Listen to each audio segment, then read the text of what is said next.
Trial Lawyers University, where the Titans come to train.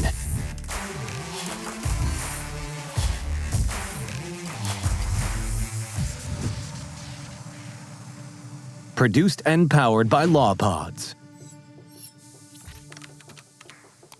Great stuff. All right. Well, we're here today with legend, maybe America's favorite trial lawyer, if there's such a thing, Keith Mitnick. And Keith, I am, I'm glad to see you. I haven't seen you in so long. I feel like it seems like we used to see each other a lot more before the court system opened back up. I know things have gotten, as COVID eased down and trials eased up, my life has gotten a little more dedicated to the courtroom. But I always love being on your stuff. You do A+, and you do good work for all of us. Well, thanks a lot. And you said, and I know you were just telling me before we got on how you just recently got out of the courtroom on Friday. So how did that case go for you and the Morgan team? It went big justice. It was big justice and a very, very difficult case. Anyone knows my books or my teachings, it's all about when you see a hurdle, don't run from it, run at it, and let's figure out how to clear it, because every case has got lots of hurdles. Well, they had hurdles spaced about every step on this one. This was a practice what you preach moment. I've joked to one of my partners. I said, I didn't throw the book at him. I threw both books at him. But it worked. We got big justice and faced a lot of things that could have ended with a very unjust verdict. So I was pleased. Well, tell us a little bit about the case so we can get a better understanding of what big justice is. Sure. It was, look, we all know what gaps in treatment are. Well, I had 420 days, a month of treatment, and 405 days. When I got in the case, I said, how long has it been since the crash? I mean, we've got two, monster gaps. I don't worry about gaps as long as you're aware of them and deal with them. So we had that. We had pre-existing laundry list of pre-existing problems at the same body parts, including surgery on one of them. I had two gentlemen I was representing in the same crash, and the judge consolidated them over our objection. We had very little property damage. This is one of these chain reactions. Car, hit us. We had a trailer hitch, so there's just, a little bit of a bent bumper. Of course, they were exploiting the hell out of that. We had surveillance of our guys did landscape work. They had the backpacks and blowers and the big pole saws cutting trees over their head and all that.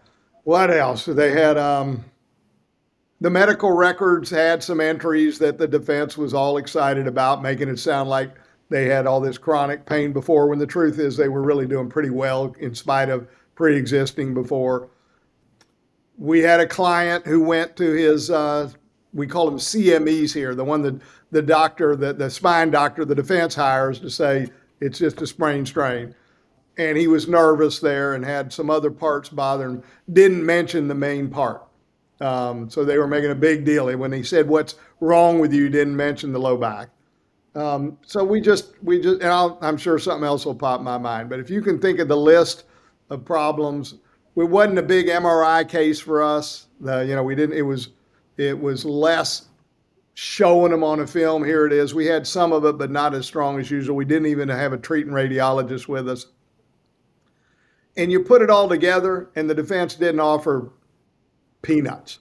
They thought they had no chance. In fact, they just flat said, if you're hurt at all, I don't even know you got a sprained strain, but if you're hurt at all, it's from what you had before. But we don't think you're hurt at all. So they went hard on it. And when we got through all of that, and let me add the most important piece. I absolutely believe, beyond a shadow of a doubt, these gentlemen were hurt, and it had a significant impact on their life. It just was hard as hell to prove. If there's a bunch of stuff and you feel like, okay, but when you really know your client's hurt and you really know there's a good chance you're going to lose, that's a heavy burden, because you let them down. It's for the rest of their life. And now you're insulting them, basically calling them liars. Pretty strong implication anyhow. So I felt the weight of the world on it. And I happen to have my son, I call him my son. I treat him like my son. He's my stepson, Jacob Barra. And I wanted him to taste a win here, not that bitterness of losing. So it was a very heavy duty case for me emotionally, even though I live in a courtroom, they all are. This one had a little extra. So Jury brought back a verdict. hold on, before you tell the verdict, what was the final offer they made you before trial to try to get the settlement? We ended up, I'll tell you this, we cut a high-low. And I can tell you it was a hell of a lot bigger high-low. It was, the highs got into the millions. So we got, into the seven figures for the highs. On a case, their numbers were, I don't remember exactly, but, 50 or something before. So we readjusted their perspective pretty dramatically. And we took it because it had some unique issues, and unique issues always bring appellate issues. And we had what I considered the right jury to do justice in this case, and I didn't know whether we could reproduce that, so I wanted to hold on to this one. So we got a high-low. But our verdict was 2.8 and around 2.8 and $5.2 million for the two people. So they were very good jurors, and they were walking and looking and normal and looking normal and all that. They're just living with pain. But I say just. I always tell people, I told this jury, everybody has pain from time to time. And it's very easy to belittle it. They're like, well, so what? You're in pain. But there's a huge difference between having pain that goes away and having pain that never goes away. Living in pain. And by the way, I don't say living with pain, because you know what people say? Live with it. Get over it. It's a very unempathetic statement. Living in it means you're immersed in it. It's a whole different imagery. But the difference between having pain that comes and goes mercifully and living in pain forever, having that, it's like having an unwanted visitor come to your home and you can't get rid of them. They're an intruder. And you can't even get rid of them by saying, well, I'm going to leave my house. Leave them there. I need a break. They follow you everywhere you go. And so living in pain forever with no hope of shaking it. When you didn't, even no matter how much pain you had before that came and went, you weren't living in constant pain. That's a big deal. And we had the right people that could understand it. We gave them the right analogies. We framed it and packaged it in a sincere way. And they got it. And God, when they get it, does it feel good? And it's on us to get them to get it.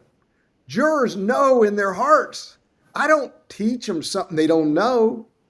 I get them to look at it through the right lens. They already know it. I can't convince them pain's bad. They know it. They just think, so what? Everybody's got pain. How could that be $1 million or more? But if you teach them to tap into what they already know, then they can carry the torch of justice for you in the deliberations. That's what happened here. And it was I don't forget any trial, but some of you remember more. I'm going to remember this one a lot. Well, let me ask you about. And these men were so deserving, so deserving. So you brought up some hurt. Unique issues that I want to ask you about. The high-low agreement. How did that come about? And, when do you think about, okay, you know what? This is the case. I'm going to ask the defense if they want to do a high-low. I'm going to somehow, suggest to them they might want to do that. So how does because it seems like if the plaintiff lawyer goes to the defense and says, hey, let's do a high-low, it shows insecurity in some way. Would be I think a lot of people's concerns. So tell us how you think about that and handle that. I typically bring up high-lows oftentimes myself. And maybe some of it's just because I've been doing this so long. I don't worry a lot about the other side thinking, oh, he's scared of the verdict. I mean, they kind of know I'm not. I don't need to beat my chest. So, but even before, when I was younger, if I think it's good for the case, I bring it up. And they can either take it or no. Now, how you conduct negotiations makes the difference between they smell blood or not. But I don't think bringing the topic up makes a shine of weakness. And here's how I bring it up. I say, look, especially, I love high-lows. And I typically wait till the jury's out because I typically feel when we're done with closing, I'm going to make you feel less confident. I'm going to rattle your ass some in closing and in rebuttal. And so that's a good time to do it when they're rattled. And so I usually will go to the side, is it worth us talking? And I start it this way usually. And it's not a trick. It's what I mean. I say, do you guys got an interest in high-low? I always think it's good for both sides. I always like talking about them. And if you have an interest, we'll make the first move. But I am not going to go over there and have a 30-minute hard conversation with my client and you have no interest. So talk to your people and see if they're genuinely interested, not just, well, let's hear what he's got to say. They'd like a high-low if we can work it out. And if your answer is they really would, I will come back and get the ball rolling. And then sometimes they come back and say, no, they won't take the verdict. Okay. And honestly, I haven't gone through it with my client. I'm telling the truth. I don't want to go through that conversation unless there's some encouragement. But when they come back and say, yeah, they're interested, well, then we come back with a high-low. One I figure they're not going to take. They know. I mean, I'm not giving some big secret away. They know you don't start with your last. Years ago, I used to say, this is my last, I mean it, and here it is. And no one ever believed me, even though I meant it. And I never could enter into damn settlements because they thought I was bullshitting. I just quit trying, So I'll start up here, leave myself room, and you back and forth bracketing. And sometimes you'll have a jury out. I've had judges say, we got a verdict, and we're getting close to say, Judge, can you hold them? I've had a judge hold them in the evening once for an hour while we were negotiating. Because once the verdict comes, there ain't going to be a high-low. So I believe they're wonderful if you can get them in the right range. Why? Because now you protected your client from a terrible outcome, but you gave something up on the other end. But you also, if you're smart about it, you picked a range you're likely not going to exceed it by a whole lot, but they get something out of it that they don't have to worry about the giant verdict. Because I have asked for maximum justice. Otherwise, there ain't going to be any worth a damn high-low. They got to feel the heat of that hanging over their head. And they get paid in 20 days, 30 days. You don't have to worry about appeals. It's finality. You get a big verdict and the client wants to know, when do I get my money? It's like, well, they're going to appeal. You say, within a month. And that's a good feeling. Absolutely. You said you wanted to bifurcate this case, but the judge didn't want to. But tell us about, when you have co-plaintiffs, your philosophy on bifurcation or separating the plaintiffs. Look, when I got into it, I was concerned about it. My first thing when our lawyers told me, yeah, we're trying them together. I said, did you agree to that? No, we fought it. Okay. Because I was like, if you agreed, I'm going to wring your neck. Why do I want to be able to together? And here was my worry. My worry is they're going to see it as one crash and one amount of money, and it's going to hold the numbers down. Because if they know I give him X and I give him Y, that's going to total Z, and I don't want to go to Z, it's going to hold them all down. Actually, haven't tried it. I've tried multiple defendants. I don't think I was thinking about it. I've tried so many cases I may have forgotten. I don't remember ever trying two plaintiffs before. I've had cases where we were gonna, and then they ended up settling, or one of them settled. I think this is the first time I've tried one. It wasn't nearly as bad as I thought. It was a pro and con. Some of that was worrisome, but I explained my worry to the jury in jury selection. I explained it in opening, and you could see them nodding. And I really think they got it. And I came back to it in closing. For goodness sake, please do not short somebody, because they're both hurt bad, and it adds up when you look at both of them a lot. You got to pretend these cases were tried totally separate. You didn't even know anything about it. But here was the benefit. One client did better on the stand in explaining their damages. Well, it elevated his damages. The other was so, I won't even say honest. He was so, because he honestly was hurt. He was so tough about it, didn't want to sound like a whiner, that he downplayed some of his injuries below what they really were verbally. Thankfully, we had his wife and we had some doctors, and we were kind of had to resurrect his damages some, because he was, almost honestly downplayed. You hear exaggerating. I think he downplayed them. But it's the same crash, and it makes sense if both of them are hurt. And they're trying to say there's not a lot of visible property damage, couldn't hurt a flea. We got two fleas hurt. So we got extra proof. It's an injurious, fancy word, collision. So it elevated that. I think the one guy whose testimony came off better lifted him up. Now I recognized with the jury, I used $15 an hour on a per diem for the one, and on the other I used 10. And I told him, you know what? He's actually got more body parts hurt, and you could argue it's more than the other guy. I said, but my overall sense, listening to the testimony, is his fallout is not as bad as the other one. So I'm using $10 an hour for him instead. And I'm telling you, you could see some jurors going, and it really did feel that way. And I thought, as soon as I said it to him, because I got the client's blessing to make sure, I didn't insult him with that. And when I said it, it felt so good, and the body language felt such good feedback. They saw it too. And I thought, okay, they know I'm straight shoot. And so once again, trying two cases together, that little bit of difference was an opportunity to show them the reasonableness of your numbers for both of them. It made the bigger number look more reasonable. It made this lesser number look more reasonable. So the net of it is I might not even object next damn time. In a 180-degree turnabout, I was very concerned. It may have been one of my biggest concerns. And I came away going, I think it worked our advantage. Sounds like it. So, and then one last thing about this case. You said, is this the first time you tried to did a trial with your son, Jacob Barrow? Yeah, Jacob we do tobacco, and he came to the firm and worked in our tobacco division and did it. So he was there before he was past the bar. But I think this is the first trial. He helped with the trial after he was a lawyer, but didn't do witnesses before. This is the first one where he was a participant, and he participated. He did cross one of their experts, put on a key witness. He was in the arena. He wasn't just sitting there whispering.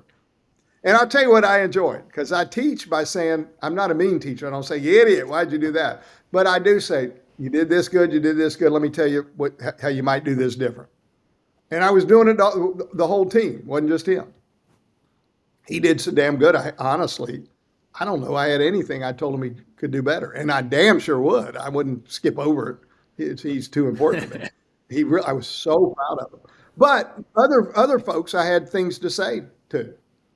I got up on one of the witnesses in cross and made one of the mistakes I know so much better than. The person had said something, it doesn't matter. They had said something that was a great counterpunch. But I knew if I made the counterpunch with him, he was going to punch back.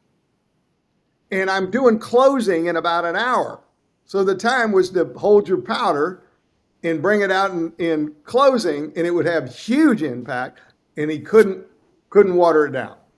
Nothing the hell he could do about it. And he aggravated me, the witness. I went up to the bench. He brought up my book. You wrote a book. Then I kept crossing me. He said, well, was that in your second book? And I don't know why he thought it helped him, but he was being such a wise and, just smarting off. And what kind of witness combative. was this? Some type of expert, I assume. Yeah, he was an expert witness for the defense.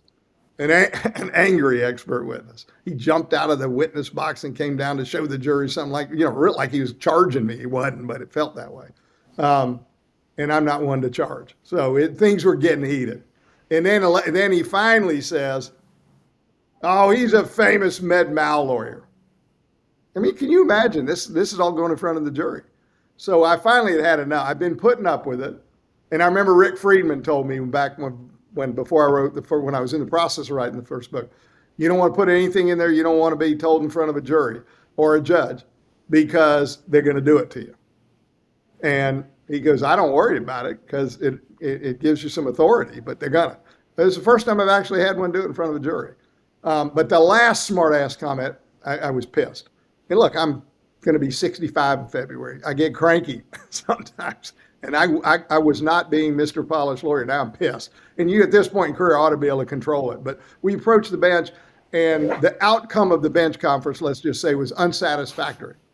So I decided, all right, I'm going to rub your nose in this thing instead of waiting. And I did. And guess what he did? Boom, punched me in the mouth. And I'm like, I knew. I had a note card that said, save it for closing. And I just decided I was going to punish him. And I did what I knew better. So the beauty of it was, on our first break, I said, all right, all these lessons I'm giving y'all when you what you can do better. Let me tell you what, excuse my language. I said, let me tell you what I just fucked up. And then I laid it out for them. And they got a big kick out of it. And I thought it was one of the best teaching moments you can ever have, which is we never stop learning. We get better at it. We don't get perfect at it. And so it was an important point.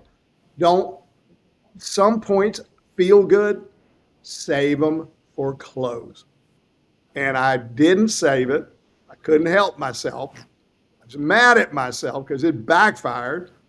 And it was a wonderful chance to share it with my boy there, a little self-attack that even though I may tell y'all this, and this, I applied them. It's like I say, I'm my own biggest fan and my own worst critic. And I spend a hell of a lot more time kicking myself in the ass than I do patting myself in the back. So anyhow, it was kind of fun to teach him a mistake I made. Yeah, and so Wasn't fun making it. I went home that night. I called my wife and said, I'm so bad at myself. But it was probably, he was such a jackass about it. I think it hurt him, but it hurt my pride a little to make a dumbass mistake like that. well, you won't make that one again. I mean, that's the good thing about learning from our mistakes. Hope we learn, we don't do it again, and then you survive it too, which is always a good thing. It's always when you survive your mistakes and they don't hurt you and your client too much. So Keith, let me switch gears though. You've been a lawyer for quite some time now. You said you're about to celebrate your 65th birthday. How old were you when you became a lawyer? I went straight through from undergrad to law school out. So, 25. I'm coming up next year will be 40 years. Wow. That's a good legacy. So how did you, how old, tell us about your decision to go to law school and become a lawyer. It's an odd question. I mean, it's a good question. It's a bit of an odd answer. I knew not one single human being personally as a lawyer. I had no lawyers in the family. No friends of the family were lawyers. I didn't know a lawyer on the planet. My only knowledge of lawyers was, Perry Mason. I'm showing my age. Now we got a million TV shows with lawyers. That was the only one that I knew of. So, I knew lawyers from Perry Mason. I loved watching Perry Mason. And I read a book where there was a lawyer in it. It was one of the first serious books I read as a really young kid, not a little kiddie book, but a grown-up book. And the lawyer made a huge difference in the outcome of a case. And I thought, wow. And it was really well written. What book? Book. And The Magician or Magic or somewhere I don't think it's here. I think it's my beach place. I went out and found it on eBay somewhere. I bought an old copy of it.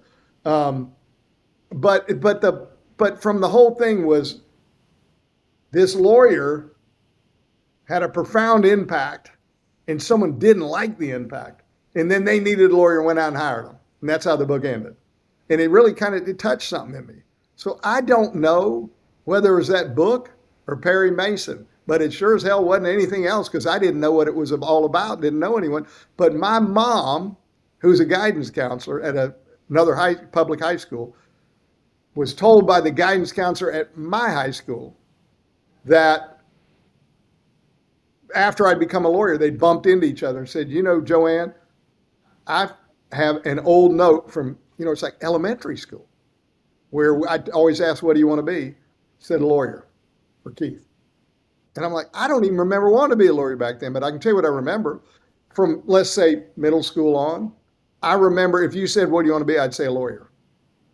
And I'm not really sure where it came from. I never said anything else. It was what I always decided it was going to be, even though I didn't know what it meant, really. So I think it was just maybe I was born with it somewhere. God put it in my brain. You ought to do this. It's in your DNA. Perhaps it's in your DNA. So you couldn't fight it. Maybe.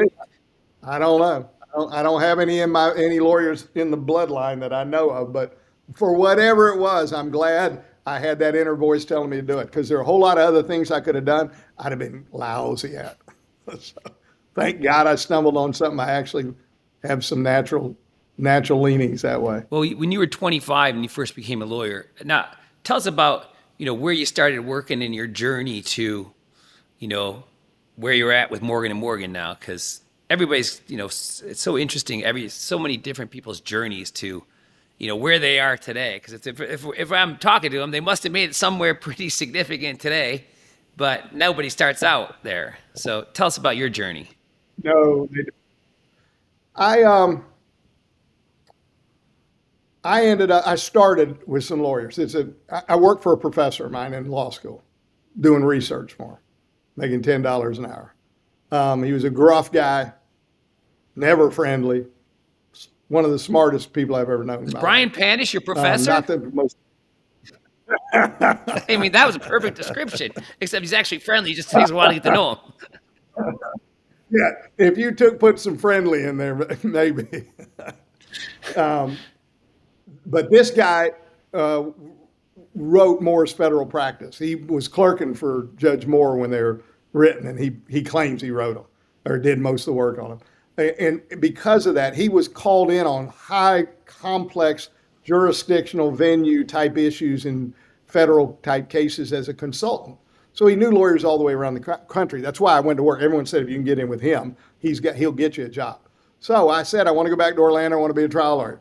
I said, do you know who's any really good lawyers? He said, I know probably if not the best, two of the top 5 in Orlando. I said, can you introduce me? Sure. I'm going down next week. You can come with me. And I said, you going to see both? He goes, they're partners. I said, great.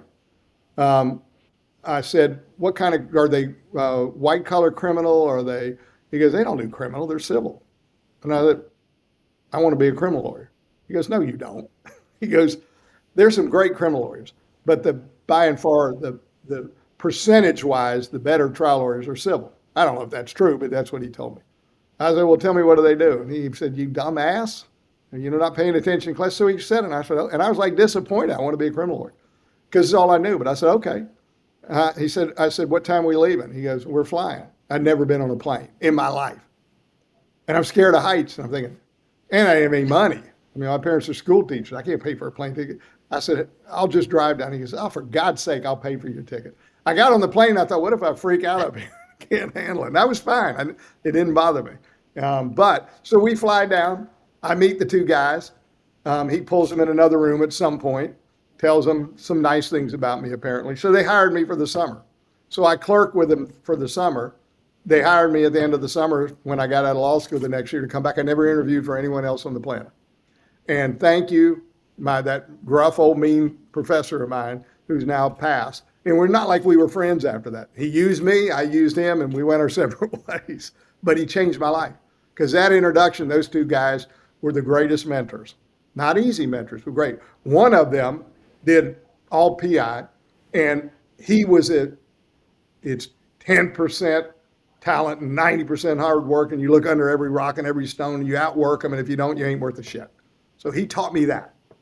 The other one was the freest thinking, brilliant mind of, if something, you think it's a bad fact, bullshit, it's a good fact, and I'll tell you why.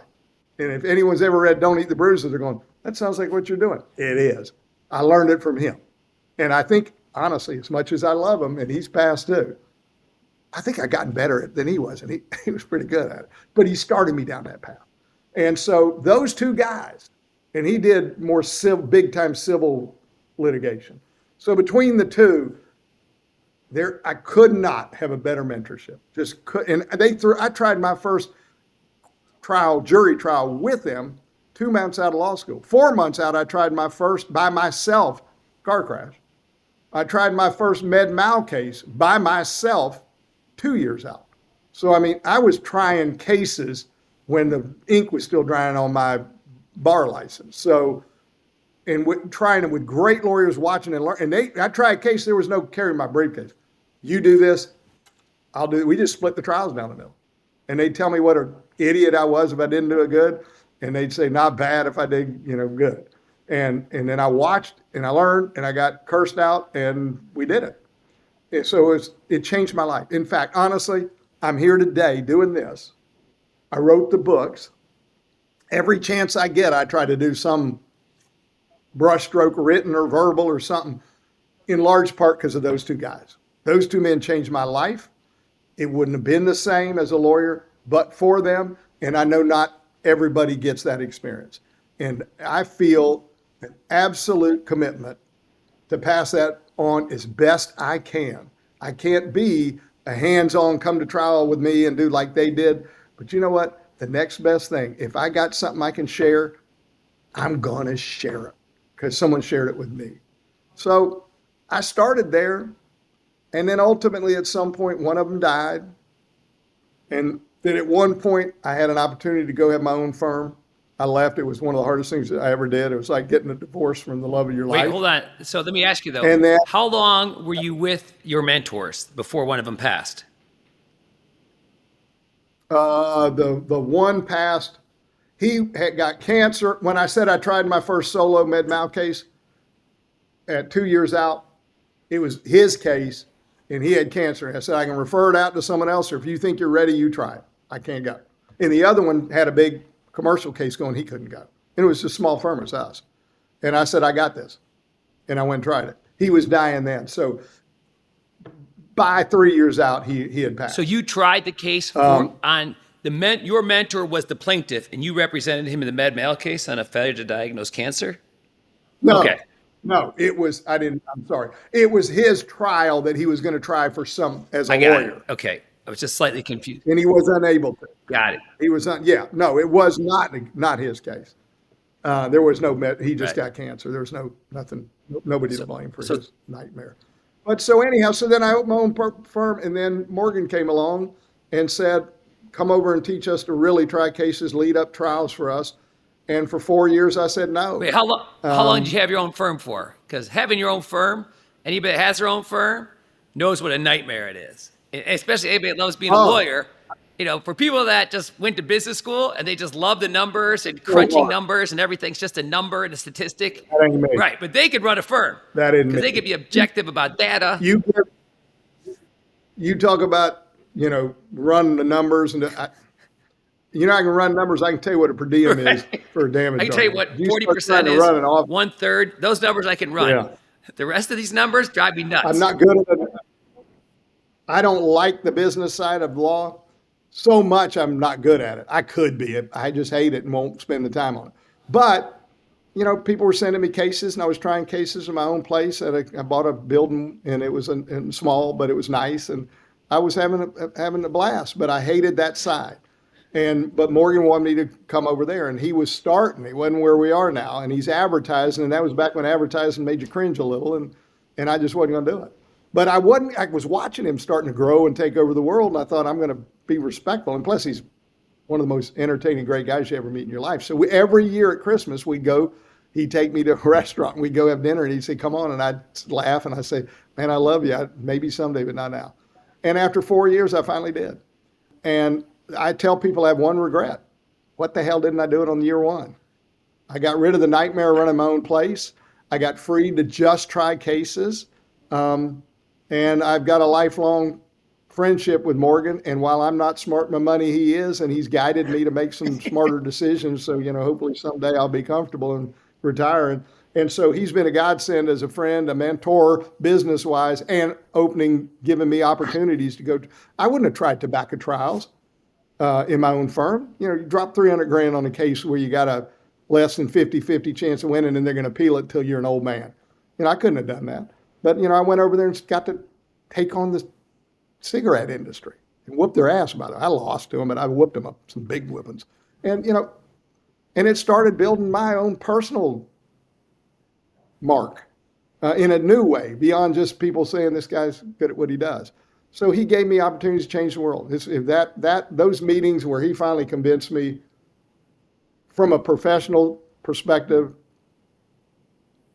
that in getting my mentors in that are the two most important things that have happened to me. What year did you finally accept John's offer and join Morgan & Morgan? I think I'm at 26 years now. Wow. Whatever the math is for that. So you were... and it's been great. And then, I came over with some caseload and kept working them, but pretty quickly converted to all I was doing was trying to helping other people try their cases. and stop having a caseload. So I would have never, in my own firm, if I tried 3 cases in a year, it was a big year. Now, if I pray 3 in a year, I would say it's time to retire. Something's wrong. No, that means you are retired. If you try 3 cases a year, that is your retirement. Yeah. I just got out of this one. I'm off this week. I got one starting next week. And I love it. It's stressful, but I'd rather be there. I'd rather be in the courtroom than answering interrogatories, I promise. Well, that's the part that always for people like you, Raleigh, Panish, Freed, there's no reason you go to the courtroom anymore except you really want to be there, because the financial motive that most of us have to nothing like live under. I'm writing Jacob and the other lawyer, Ben and Brian, who tried a very talented guys. It was a blast, really good class act, talented lawyers. I had such a good time with that team. But I got an email I was working on this morning. I had realized, damn, it's time to come up here and do this. But I'm going to send very soon that said, the morning you woke up after the night of, there's nothing like this. The night of, didn't it feel like you just started a fire in your fireplace and it's snapping and popping and shit's flaring up, it's crackle pop with excitement? You woke up the next morning, your eyes came open, and you realize, I just did big justice. And now it's like that raging flame is now just settled into a beautiful fire. When you woke up Sunday morning, now it's down to embers. That glow will be with you forever. And there is no fire like that. And it never goes out. You're going to carry the embers forever. And that blaze the night before, I don't know anything does it. Now, when you lose, I don't know anything. There are not many things as painful, but it's worth it. It's worth it. Because in addition to the personal elation, I think about those men. We just changed their lives. Not jackpot justice. We can't give them back what they want, their health. We just can't do it. But we can give them full recognition from a group of people from the community that said, this has changed your life in a profound way. And we recognize that. We respect that. And if you can't have your health back, we ought to have the next substitute. It's a half-ass substitute, but it is all we got. And they now have enough money as a substitute that while they're suffering, they can at least take financial stress out of the equation. And those people are going to remember us in their prayers forever. I mean, who gets to do that? Who gets to stand up for somebody who couldn't stand up for themselves? And these men were tough guys. They could take care of themselves. But in this setting, I got to stand up for them. My team got to stand up for them. Jacob got to stand up for them. And it worked. I can only imagine what a thrill it was. We are some of the most fortunate people in the world to get to call this a profession or a job. As hard as it is, as big a toll as it takes, anybody complains, I say, shame on you. You should be saying thank you. True. And I mean, I can only even when you lose. Imagine what a thrill it was to try that case with Jacob. I mean, as a father, just be so, I guess proud, obviously. And I was so proud. I texted his mother. I actually snuck a picture of her in the courtroom. And he's tall and slender, and he looks like authoritative. And I was he's been hearing me talk about it forever. But I thought he's going to be up nervous as hell. Everything I taught him, he's going to forget. I was going to tell him, no, I was nervous too, and I don't worry. He may have been, but you couldn't tell. He was cool as a cucumber. Bombs were dropping. It didn't bother him. He was unflappable. He delivered it well. He sat down when he should have sat down, didn't go too far. You'd have never guessed he's young at it. And it was effective. I was so proud of him. He's going to be a superstar. Well, it helps to have a great mentor. And that's not just, That's not just him. My wife is smarter than I am, and practical smart. He's got thoroughbred genes in him. So he's got me training him up, but he's wired right. Well, it's a good combination, but like people like Cal Paris, raised by Rex, and it's a little bit of a head start when you every dinner table, everything Yeah, you're just talking. What else is you going to talk about except cases? After the end of the day, you can talk about it just like so. I think that's a good And foundation. he's always been in. And he calls me during the week. I got a question, and so we talk. So I'm giving him everything I got, but giving it and delivering it are two different things. Well, let me switch gears and ask you about some other things that are a little bit personal here. And that is, everybody, anybody listening to this podcast wants to be a better trial lawyer. Anybody that attends a CLE event, either the ones that you put on, and we're going to talk about the ones that I put on, they're coming because they want to be better trial lawyers. And so let me ask you this question, because we all got our starting points where we're at, and we have to work with what we got. But what do you think, would you say are the top 3 qualities, or, because you hang out with a lot of great trial lawyers too, right? The Panishes, the Rowleys. So you get to see and be around the elite of our, the Rick Friedmans, the elite of our profession. And so what would you say are like, from the people that you know and saw and your experiences, like the top 3 qualities of a champion trial lawyer, or somebody that is currently one, or somebody that, is on that path, but they're like, okay, do I have the right stuff? That makes. Number 1, integrity. If you think you're going to be the greatest trickster and win cases, do something else.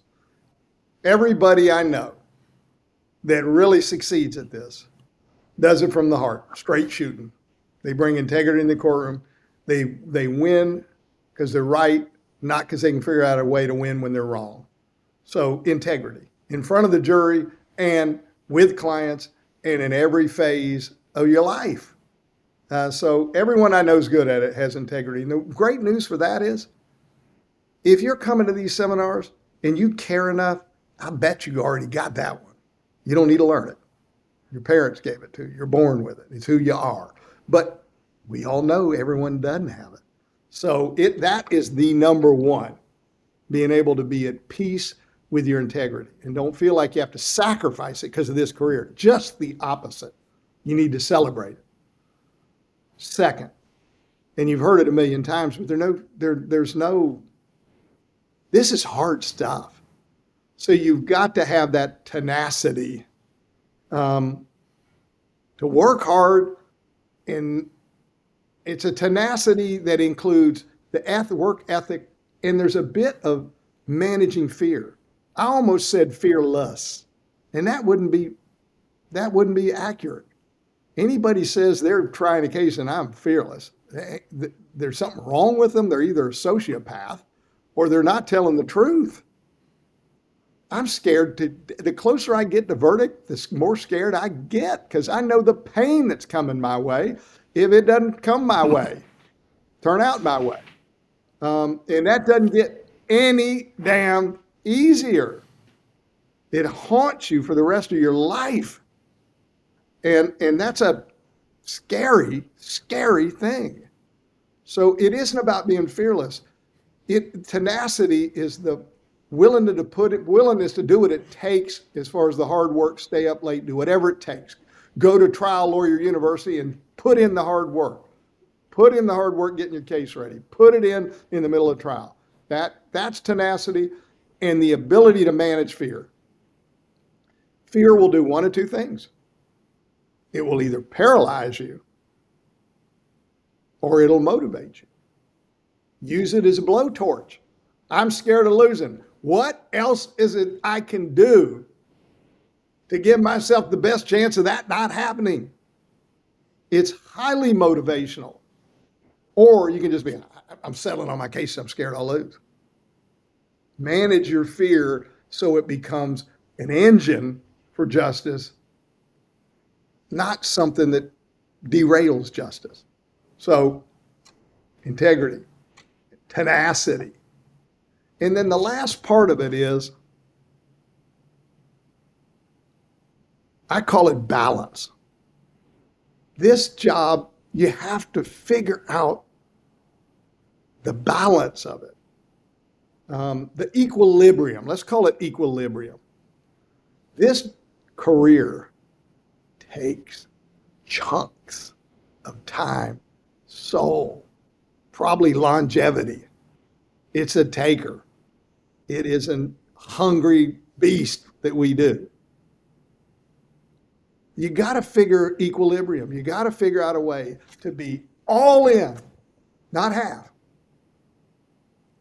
And then you got to find a half somewhere else for the rest of your life and your family. Otherwise, your kids resent you, and your wives resent you, your husbands resent you. You have to find equilibrium so that you can excel and be great, which means give. But it doesn't mean, and then I'm going to live alone when I'm 80 because I run everybody else out of my life because there wasn't room for them. So how do you do that? It ain't easy. Part of it's include them. Include your spouse. Go home, talk about your cases. Get their input. By the way, you're not just doing it to appease them. They have great input. I never try a case without usually multiple things I didn't do. I would have, but my wife, I told her, and she didn't like it. And at first I know why. And then when she started talking about it, I go, shit, I think she's right. I don't ever say, all right, I won't do it because I want to make you happy. It's because she's right. Or include something, she sees it from a different perspective than I go. I say, shit, that's great. Hang on. She's talking to us. Wait, and I'm writing it down so I don't forget it. Include your loved ones. They will then be part of it. They'll have a stake in it. Doesn't mean they're not going to resent on, the basketball games this afternoon in Little League or whatever, football, whatever it is, and you can't be there. They're going to have to, they got to make some sacrifices too. Daddy or mommy's got some shit they got to do. And you know what? Maybe at the time they won't be happy. Years later, they're going to look back and say, I respect what they did. But include your family and respect. It's hard on them too. Don't take that for granted. Say, I got to work tonight. So I'm coming home at 6. From 6 to 8, it's my family time. We're having dinner, and if we want to all talk about the case, great, but it's about y'all. 8 o'clock, kids are getting over here. Your wife's doing whatever, her husband or whatever they're doing, they got some stuff to do. You've watched a show, you were completely there. And now things are starting to naturally go, now, from 8 till 10, I'm going to do that 2 hours of work. You have to, with forethought, find equilibrium so you have a full career and a full life. It's one of the hardest things we have to do. But it's worth, don't just think it's going to happen. Design it, just like you would a closing argument. Design a full life. But it doesn't mean, all right, I'm just not going to work that hard because my family's too important. You can do that and just accept you're going to be okay as a lawyer. And that's fine. There are a lot of okay lawyers that had great careers and enjoyed it. But if you want to excel, it takes more than that. And if you want to keep the loves of your lives loving you, find a way to make it all happen. And there is a path. There's a path. It just takes work. So, the fear thing you brought up just kind of made me reflect back when I, like doing these conferences, because, the best metaphor could be made is like a trial. Because, you spend years planning a trial. I maybe spend a year planning a conference, but there's so many moving parts. And there is fear, though, because you have to sign big contracts, for, close to, some of these, in Vegas, like $1 million, because we're doing Caesar's Palace in October 2024. That's a lot of money for me. If things go sideways and people decide, I'm tired of conferences, or, speakers are like, I'm busy. Everything, you just never know. But it's like all these variables that come together, like, just like sort of there's this fear and this, like, I remember just losing sleep for weeks at a time out of fear. And then I just had to change my mindset and say, wait a minute, this, the future will you either have faith or fear. You can either believe in yourself and take appropriate actions, which for me is what? Building the program, calling people up, letting them know what the program is going to be, like why I think it's going to be so great, why I think it'll be life-changing for them. And, and all the people they're going to meet, what they're going to learn, and just, work on it 12 hours a day. And it's amazing that, when you stay focused and you believe, because then, you have to take the journey anyways. Once, you have a trial date, or once I sign these contracts, I got to take the journey. There's no getting around the journey. And there's no like, oh, I don't know if I feel like doing it, or, things aren't going quite the way I want them to do. No, it doesn't matter. It's like, you're in, and it's like, and so, but once I started to manage and believe more, because after doing for a couple of years, maybe the first successes you have, you think, God, I got lucky, or can I do it again? But as you get a little, then you're like, okay, I know what I did. I'm going to redo that, and I'm going to do it better. And these are the chances I made mistakes, just like you made that mistake, and I made these mistakes. I made these errors in judgment, and I'm going to do better, and I'm going to have the best. You're going to be a better trial lawyer or conference, put together person. It's like the fear is so real though, and letting people down. Like, I got 1,000 lawyers that'll be disappointed if things don't go well, or I'll have a bunch of 70 speakers who took time for their lives to come mentor people, yet there's nobody in the audience because bad marketing, or exhibitors who are coming to hopefully connect with lawyers to do business, and then they're disappointed. All these disappointments, I can't take it. So that's a lot of pressure, So it's like just like the people's lives. Same thing. It's like an interesting. Same thing. It's high pressure, and you know what I say? It isn't for everybody. No. But if it is, then it's pretty cool. The fact you can manage that kind of stress and excel in it is it's fulfilling. It's not like, hey, look at me. It's, hey, when no one's looking at me, I'm doing the work. Look at me. I can do this. Right. I can do this, and I can do it well, and not a lot of people can do this. And it's not at all haughty or high-minded. It's satisfying to say, hey, I feel good about me. I can do this, and I can do it well in spite of all that stress and pressure and fear. And so learning to manage the fear is more than just success on that case. It's success in life. And you look back, you start to get older like I am, you look back and go, I got things I'm disappointed in myself. I wish I'd have done this or that. But overall, I'm not doing so bad. And that's a good feeling, because not everyone feels like that at the end of their life. So I will always come back to, I don't give a damn how hard this is and how many times my heart has been broken. Hallelujah for it. I hear you. Well, let me ask you, my nephew, Harrison, he works for a buddy of mine. He's waiting for his bar results. And, but let's say, because, most likely he'll be at, the Art of Outsmarting, which is, I think, November 29th and 30th with you, Passion Raleigh in Santa Monica. Is that right? I'm so excited. It started just me. I did one in Orlando, and I did one in New York City. We wanted to do a West Coast one, and we set it up. We decided to expand it from 1 day to 2. And I love it because I always feel when I put on a seminar or webinar or something, it's always very limited.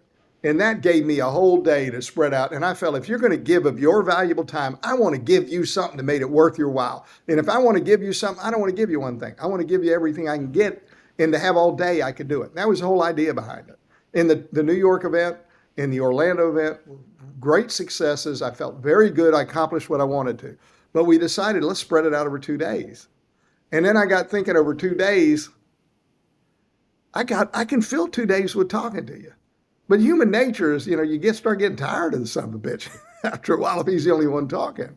And I thought, and I'm not the only one with ideas. I thought, let's give, because people have different styles and personalities, and we need to be real. Let's bring a little. I don't want to turn it into a trial lawyers thing, because I'm not in your space. It's an apples and oranges thing. This is kind of a Mitnick trying to cram a bunch of stuff in. Yours is, I want to bring in the best teachers from around the country, and I want to give you all kind of perspectives for a long period of time, pick and choose. It's a different animal. And so I didn't want anyone else there because it defeated the purpose. But I thought 2 days, I want a fresh perspective here and there, and I want to give them a break from me some. And I immediately thought of Panish, who's a dear friend of mine, and I consider him I say that they're great lawyers. They're some of the best around. And then I say there's one of the best of all time, and that's Panish to me. He just so fucking good at it. So I thought, and he's a friend. He tries a lot of cases. And I called and said, Brian, can you do this thing? Do a slot in the afternoon? He said, yeah, sure. So I feel like, you know what? People that are coming and giving their valuable time just got better. And then I thought, I'd love to have Nick come too. And he's a dear friend. And I'd hire him in a heartbeat to represent me and my family. He's such a badass lawyer and great person. So I called him and he said, yeah. So he and I are going to do one on the first day together on the stage. And what we're going to, it's a face-to-face thing for me. We're going to address some critical topics that are universally applicable, people can use all over the place. And I'm going to say, here's how I did it, pass him the baton, or the mic and let him do it. And it's going to be different. It's going to be complementary, but we're going to get to the same point, two different paths. And I thought, what a great way for people to see different styles. And look, you may say, I'm not going to do the Raleigh's got all that charm. I'm not going to do the Mitnick. He's got that Southern thing and he's kind of a bull. I'm not either of them. But, between the 2 points, I can triangulate and go, that's me in the middle. So I thought this is going to be great. So they get a full blast of Panish by himself, and they get this triangulation thing here. And all in between, I'm going to give you everything I got. And people, I just want to say one thing if you're listening to this. If you're thinking, yeah, but I've heard it and I've read his books and it's always entertaining, but I know that. I promise you, I'm not bringing, will there be some overlap? Of course. Some of it fits into everything I do, like the trial I just did. But I promise you, I've got a bunch of brand new stuff or stuff I did before that has changed dramatically, so it might as well be brand new. I have really had a year of epiphany. Even since the Orlando event that was like a year ago, I just totally revamped. It's not Orlando, New York 3. It is fresh, new, different, total different approach to the format. So I'm excited. I hope we got a cool venue. I hope people come. And one thing, I'll make this promise. If you figure out a way to get there, you will not be anything other than feeling that was worth my time. And my time's worth a lot, meaning I plan to give you a lot. And I'm fixing to do Ambrose's thing in Huntington Beach. I was worried they were too close together, and I thought, it's way out compared to mine's coming in November. When's yours? June 5th through 8th, 2024. You got 7 months to try 8 cases and get a whole bunch of new material, and it'll all be fresh again. Let me tell you what I won't do. I will not come to Trial Lawyers University in Huntington Beach and just do a rehash of what I'm fixing to do. I promise you, there's going to be new stuff. My pants are going to be on fire to share with y'all out there. So I'm looking forward to it because for the big events, no one does it any better than what you do. Thanks, I appreciate that. The people you bring in, the professionalness of the whole setup, and the quality of your speakers, and the engagement of your audience, it's a gift to the audience and the speakers. That's why Panish and me and Frieden and everybody, all these people come and participate in it because we all know it's going to be a fantastic experience for us too. So that's my goal. If you're going to try and share, you like to share with people that get it and care about it and pack a room. And we're going to have the big trifecta if you're putting it on, guarantee it. So as far as your art about smarting, though, what is the website that people can go and register? Do you have that off the top of your head? Because it's... I'll tell you, I tell you the easiest thing. They can email me at kmitnick@forthepeople.com. I'm not sure the exact website. If the letter K, last name M-I-T-N-I-K, not N-I-C-K. kmitnick@forthepeople.com, and just say, I'm interested, can you connect me? And I will get the link, forward you the link so it's very easy. You can go on it, see it, and register it. That's probably the easiest way. Great, because I don't want people to be frustrated. And I'm not in trial this week, so if you send me, I'll respond right away. All right. And because, by the way, we got limited capacity, and there's still seats there, but it's getting closer. So if you are interested, I don't want to be a hard salesman, but sooner rather than later would be a good thing. Yes, and I know the hotel is sold out, but the Viceroy, which is right nearby, which was recommended, has rooms and is very reasonably priced compared to the other one. It's much less expensive. Much less expensive. Much less expensive. And And because I've had people say there are no rooms left at your price, and they're charging a bunch for rooms there. And our people said Viceroy, way less, and I'm told it's a cool property. Yeah. And it's right there. Yeah, it's nice out there. It's nice out there. So as far as like advice though, my nephew, he's going to be there at your Art of Outsmarting with Sanchez because, he's going to be, he's, Make sure he comes up and says hi and tells me who he is. oh, he is. Don't you trust me? He knows who you are. But let's say he comes up to you and says, No, I mean, tell me who he is. No. Tell him about the relationship so I know it's him. got it. Because we'll be there. But let's say he comes up to you and says, Mr. Mitnick, you're a great lawyer and I've learned a lot from you, but I need to know, I want to be a great lawyer one day. In fact, I'm sure that once I put myself and, get some time, I'm going to be better than you, but I don't know where to get started. And I need some good advice because it sounds like you've had a good career. So and of course, the way kids are these days, they don't want to wait 30 years either. So they want to get there as quickly as possible. Like your son, Jacob, he doesn't want to wait till he's 65 to be crushing it. They want to crush when they're 30 because it's more fun when you can crush when you're young.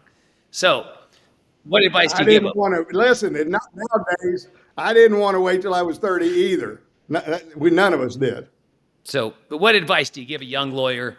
Because I know you're mentoring about 700 lawyers over there at Morgan & Morgan. So to get on the right track, yeah, I'll tell you. He's just waiting for his bar results too. So you got this kid right at the beginning of the career.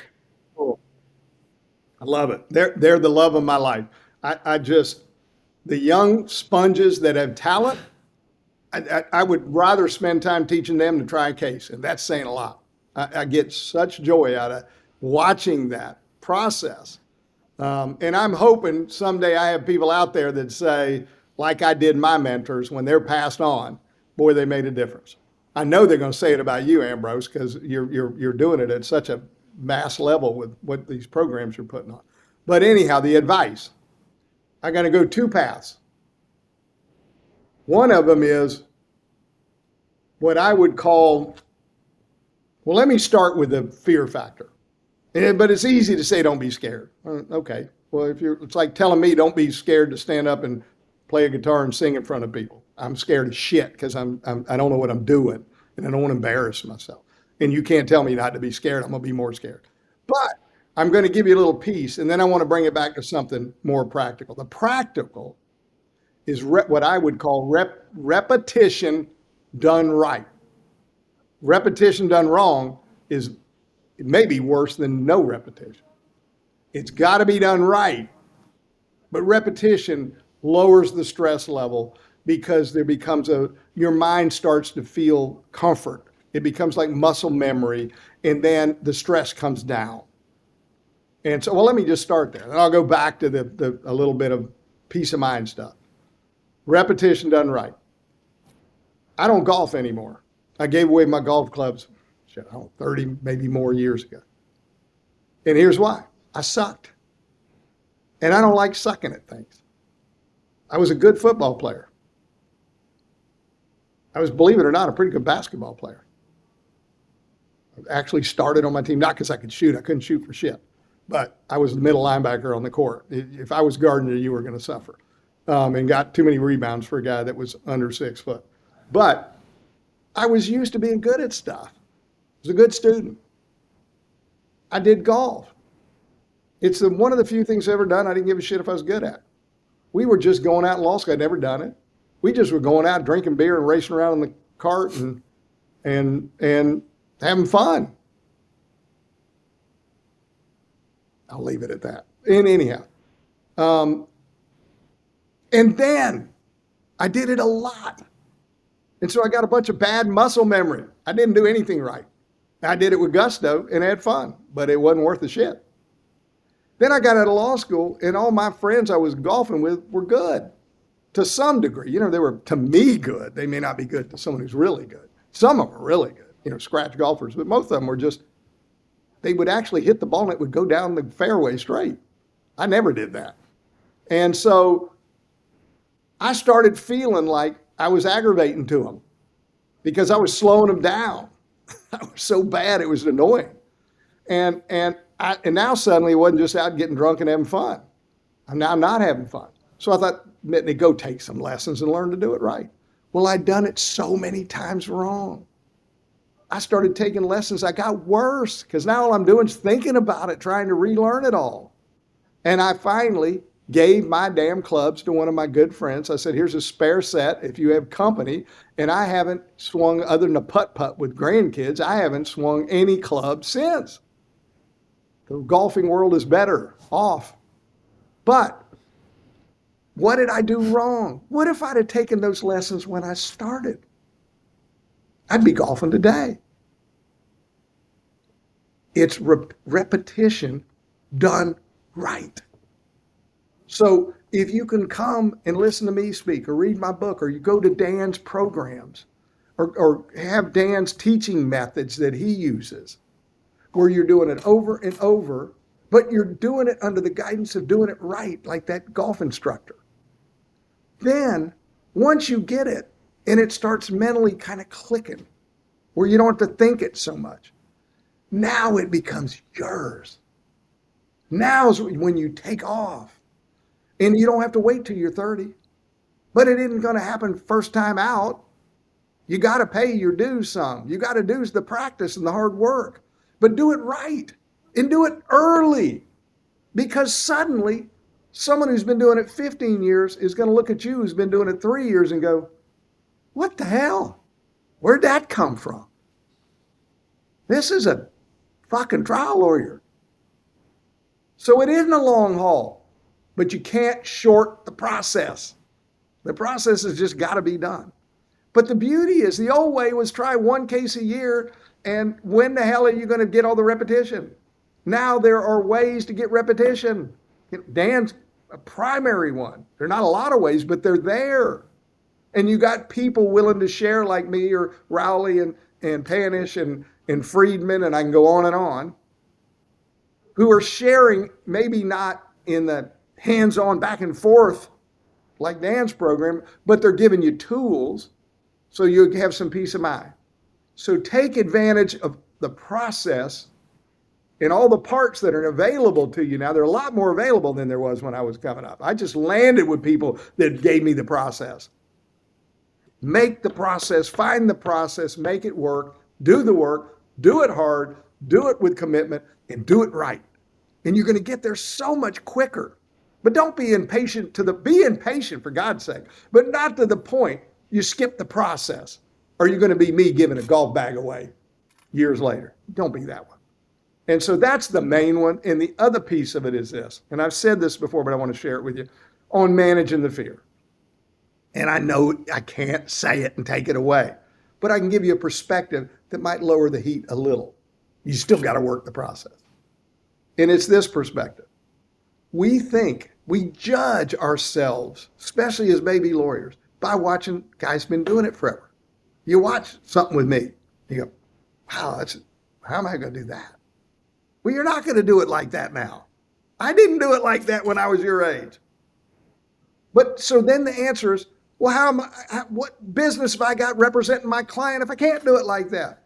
So how am I ever going to get there? I'm screwing my client if I do it now. And if I don't do it now, I'm never going to get there.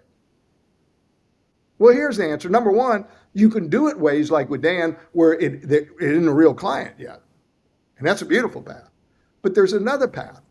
Not another. There's something to add to the mix. Remember this. You're measuring your abilities the wrong way. You're measuring I shouldn't say abilities. You're measuring your performance the wrong way. It is not about being pretty. Meaning, it's not about being polished and perfect. Polished and perfect is something we aspire to. It's an aspiration. You ought to want the lawyers in the room, the court reporter, the judge, the bailiff, the jurors to go, the audience go, wow, I just saw a great lawyer. Who the hell doesn't want to be that? Strive.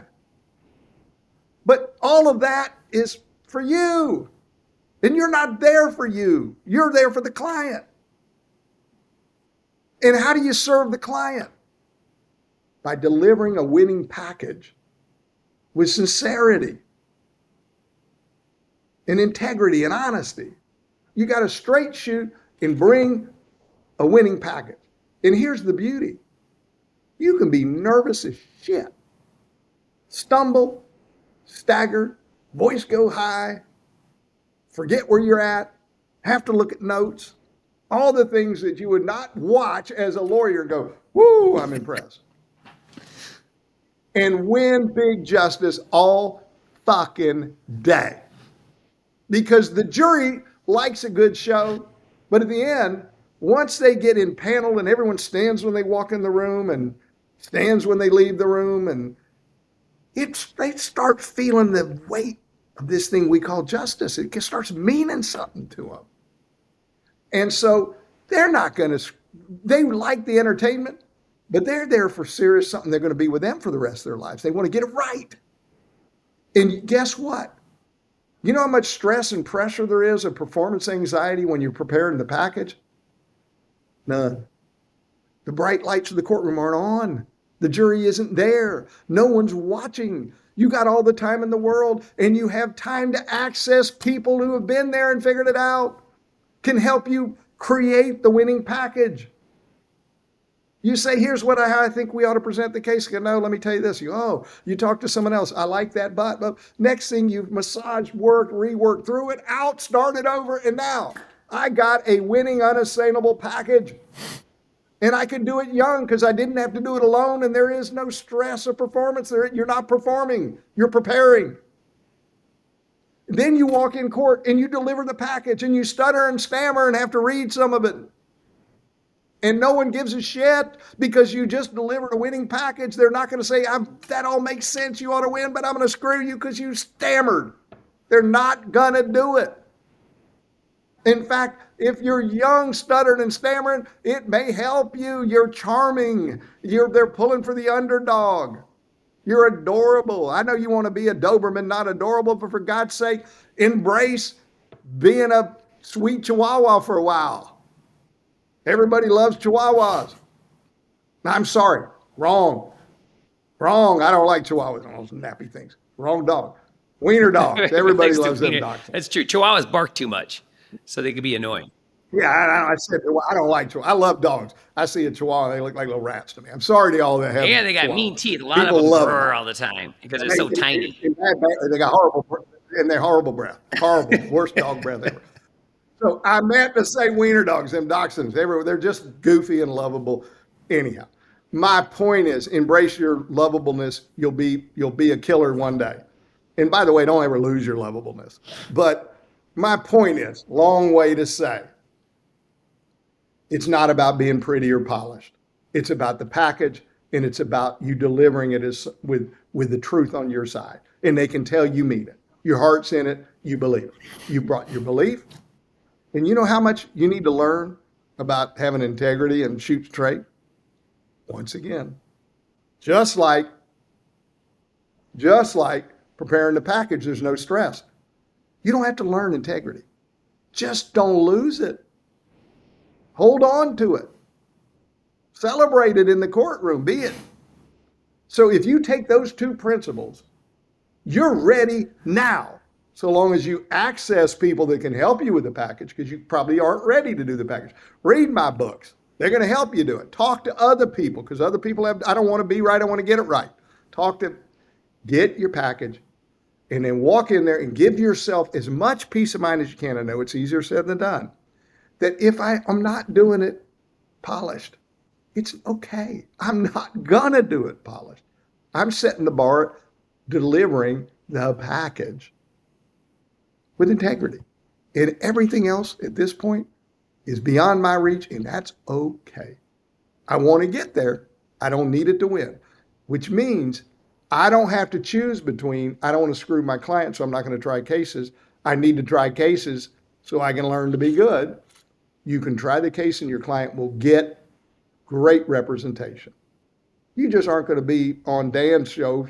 We're not going to be on Court View TV saying, look at how, woo, watch this.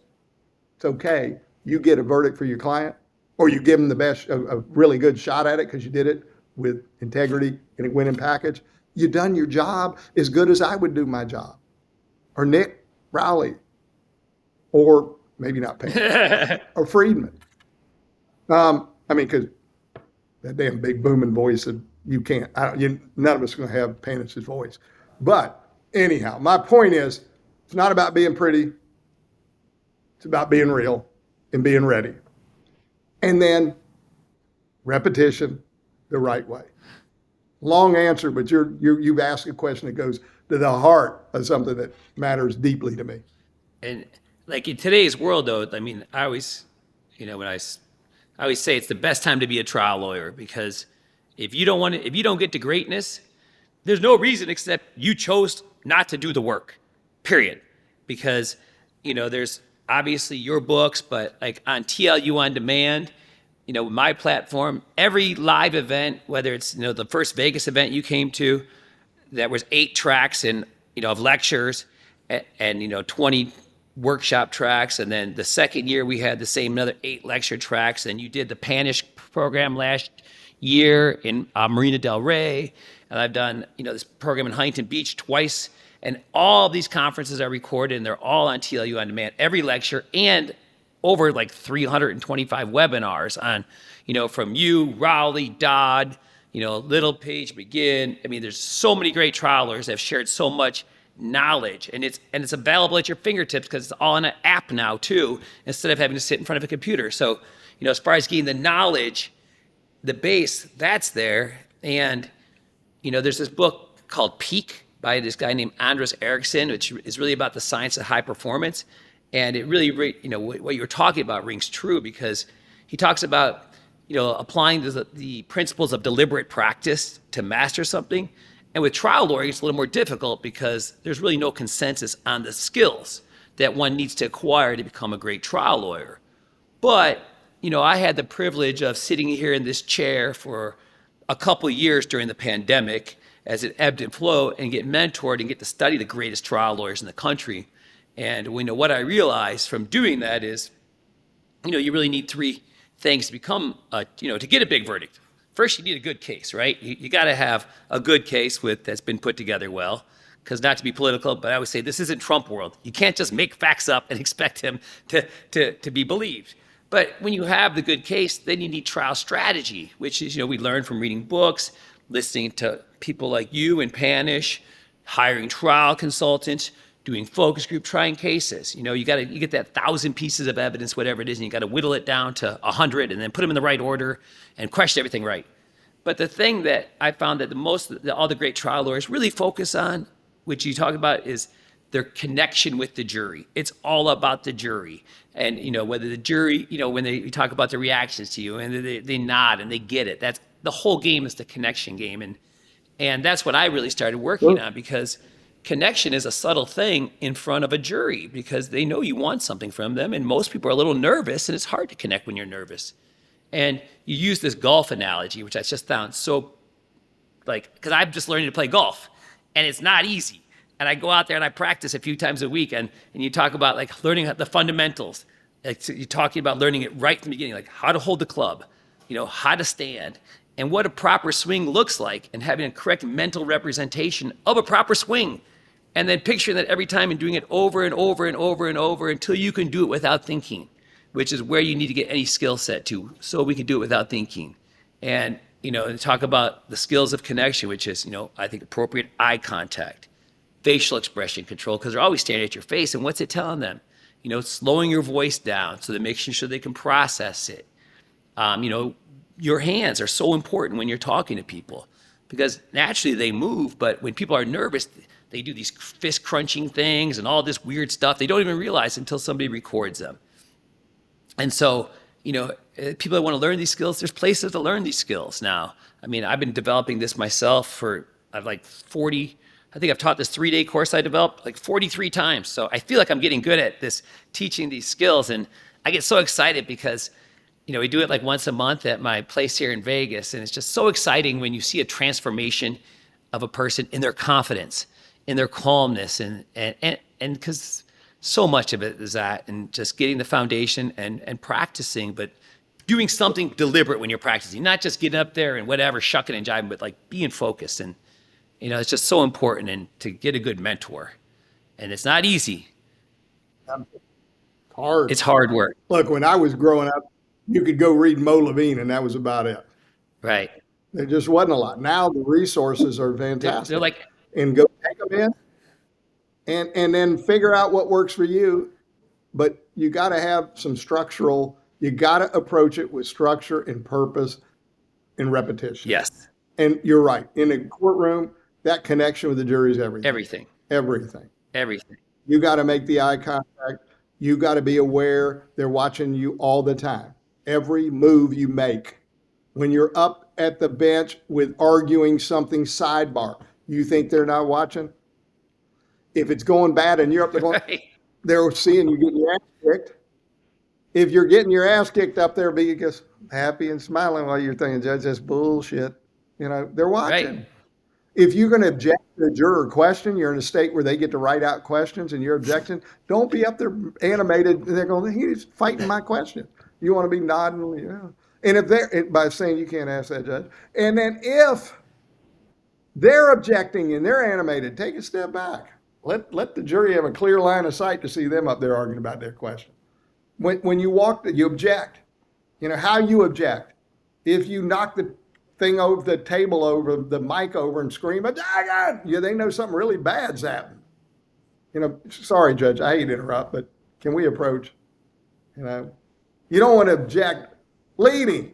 You know what it sounds like? Oh, well, you shut up so we can get done. Say, objection, Your Honor, the lawyer's suggesting the answer to the witness. Now they go, hey, that ain't right. You know, you got to be aware of the presence of the jury. When you're up writing on a flip chart, don't put your ass towards them and be, bending all over it and blocking them. Be aware of, can they see and where are you physically? And like Dan said, it made me laugh. I'm thinking about my very first case I ever tried. I was still in law school, and it was some program where you could go to the public defender or state attorney's office under the guidance of a real lawyer, even though you weren't even out and not barred, on a misdemeanor case and try a jury trial. And my guy that was supposed to mentor me got a private job, and I'm over there trying a damn case by myself, still in law school, on some misdemeanor. And I had change in my pocket. And of course, you can imagine, I'm scared as shit. I don't know if I can do it. I've said since I was in elementary school, like I said, I'm going to be a lawyer. Well, I'm about to be a lawyer in front. I don't know. No one's there to help me. I don't know what I'm doing. And I'm scared. And I'm thinking, this is the moment of truth. What if I can't do it? Now what? I'm in law school. I've done all this and I can't do it. And you don't know till you do it. I thought I could, but it's like, you can quit talking, buddy. This is it. And I got up and delivered a closing argument, and I got a not guilty. And I said, you can do it, yay. And I felt so good. And the guy who was supposed to be sitting up trying the case with me gave me the courtesy of I had 7 jury trials. He came for the first one and sat in the back, not at the table, in the back. So he's no good other than on a break I could go talk to him. And then after that, I was on my own. So I finished closing argument. Jury goes out. I go back and say, well, how was it? He goes, good, but. And when you hear but, here comes you dumbass. So he said, but you were jiggling change in your pocket the whole closing. And I started to say, no, I wasn't. I went, yeah, I was. Guess what? What's this been 40 years ago? More than that, because I was in law school. You will not find a penny in my pocket ever again in front of a jury. And it was just nerves. And I'm over there rattling in my pocket, which is having your hand in your pocket is not a good thing anyhow. They're watching. So that connectivity, I'm interfering with it. It's like someone banging cymbals while I'm trying to connect. So, and that was nervousness. So, but you're not going to get rid of nervous like that.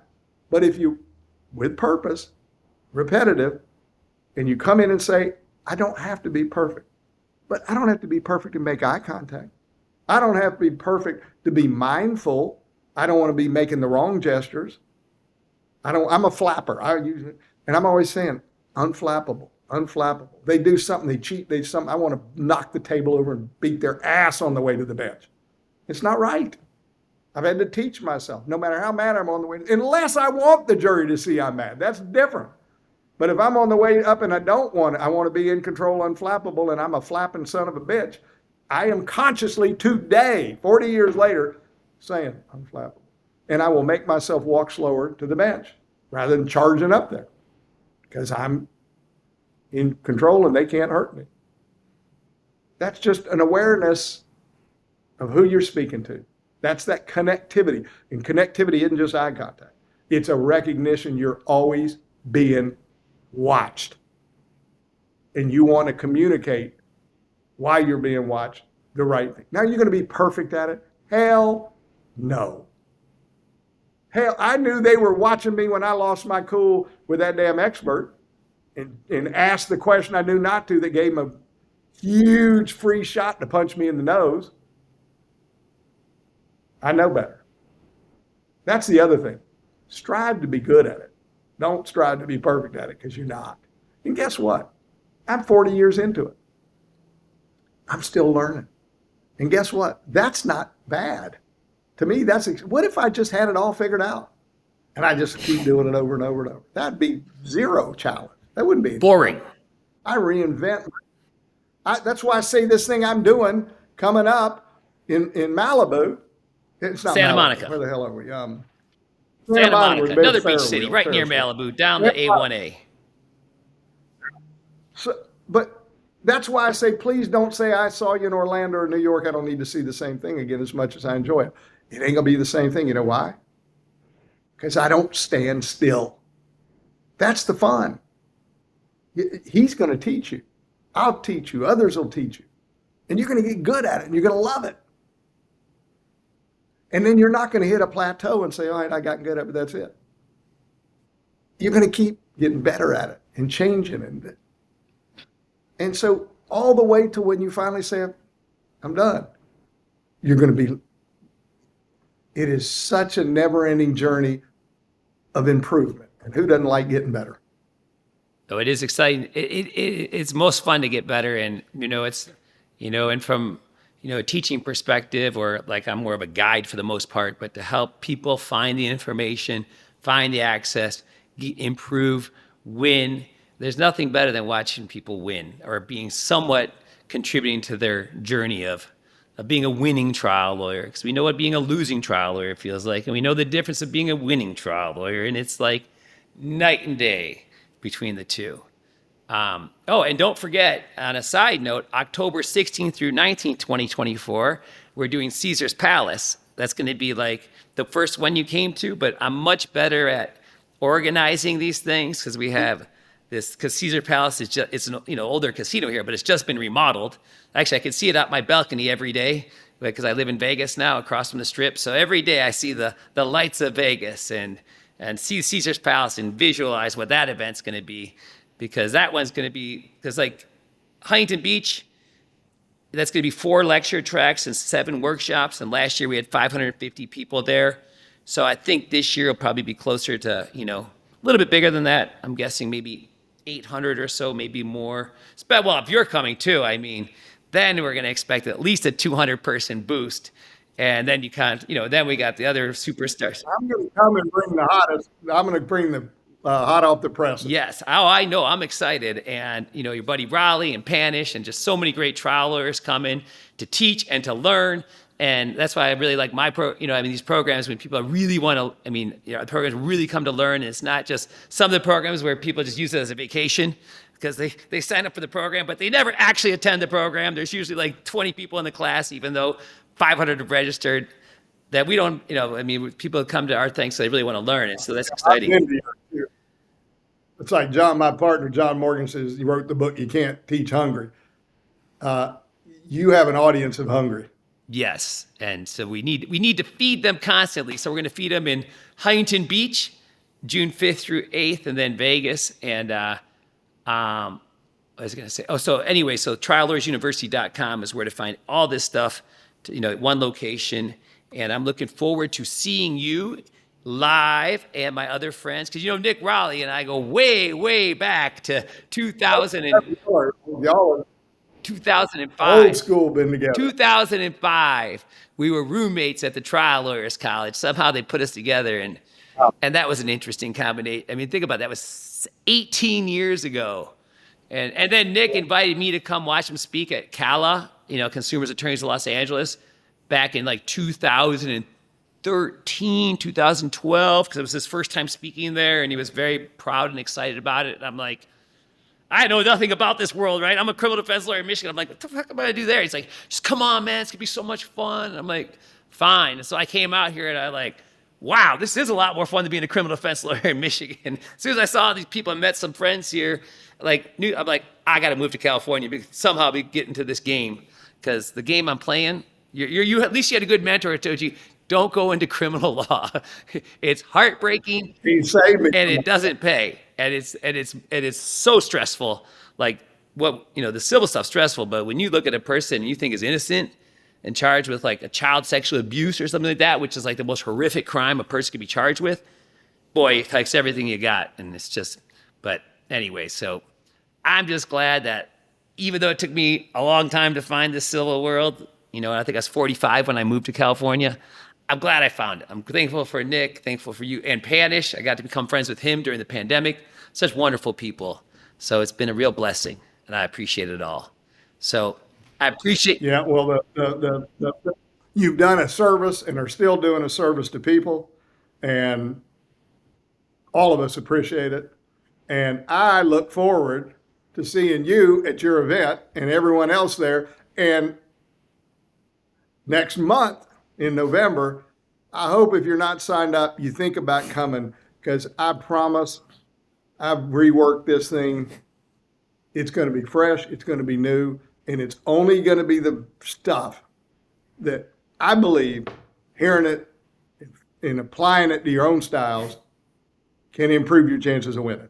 It's going to be fluffless. There's going to be no fluff. We're getting down to business. We're going to have fun, but I'm going to give you everything that I've learned that I think's made a difference. And for whatever reason, in this time span from the event in Orlando to the event we're fixing to do in Santa Monica, I've just had a bunch of opportunities to reinvent some things and epiphanies.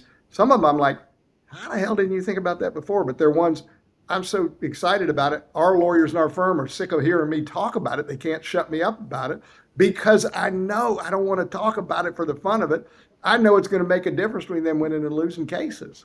So I can put them in brushstrokes and writing and stuff. I want to get out there, roll up our sleeves, and really get to the nut and bolts of it. Because what I'm hoping is not just show you what the new stuff works, but why it works and where did they come from? What was the thought process that led to them?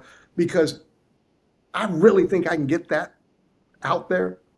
You can create a bunch of your own epiphanies, and I'm wanting you to send them to me. So I could not be more excited about this. I think it's going to be the best thing I've ever done. And then I hope I do even better in my slot when we get to absolutely. Basically close to a year. How that can do better? You're going to have 8 more months to refine your stuff. I mean, come on. If you're learning every day and trying new stuff and practicing stuff every day and teaching others every day, you have to be getting better every day. So if we give you a 7-month gap to improve your stuff, you clearly got to be better because we're not staying the same. So we're going to have our best show ever in Santa Monica at the end of November, and then in Huntington Beach in June, and then finally in Vegas in October, because I'll give you all that time to keep working on your stuff and get better. And then a platform to share it. You see? Right. It's going to be perfect. I can't Let's wait. do it. All right, Keith. Let's do it. Thanks so much. All right, well, it was a blast. It was. It's so great to see you again. And I'll see you in November. All right. Thanks. All right, we'll do. Bye. Ready to train with the Titans and set records with your verdicts? Register for our live conferences and boot camps at triallawyersuniversity.com. Start getting your reps in before the big event by going to tluondemand.com to gain instant access to live lectures, case analysis, and skills training videos from the trial lawyer champions you love and respect, as well as pleadings, transcripts, PowerPoints, and notes for a roadmap to victory. Join the group that continues to get extraordinary results. Trial Lawyers University, produced and powered by LawPods.